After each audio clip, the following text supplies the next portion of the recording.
Ang bigat ng kasalanan, hindi sa lakas ng gawa, hindi sa sariling baitit, kundi sa awa ng Diyos.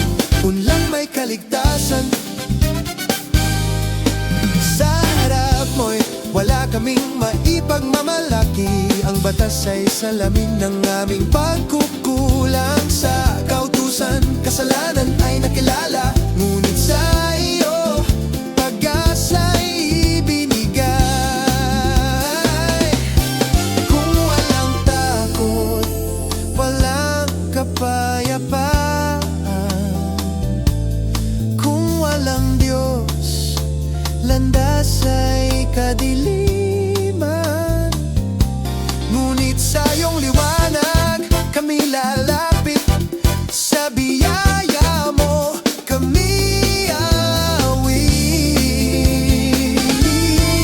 Sapagkat walang aaring ganap sa gawa ng kautusan, ipinakita lamang nito ang bigat ng kasalanan. Hindi sa lakas ng gawa, hindi sa sariling baitit, kundi sa awa ng Diyos. Doon lang may kaligtasan.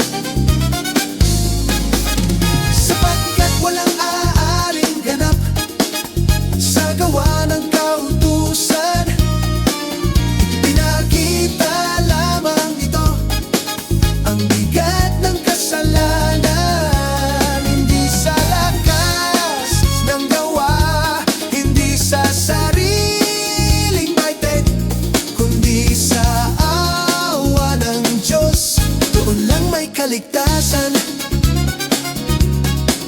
Ang kautusan ay nagturo na kami nangangailangan ng awa ng grasya ng buhay, na tanging sa Diyos nagmumula.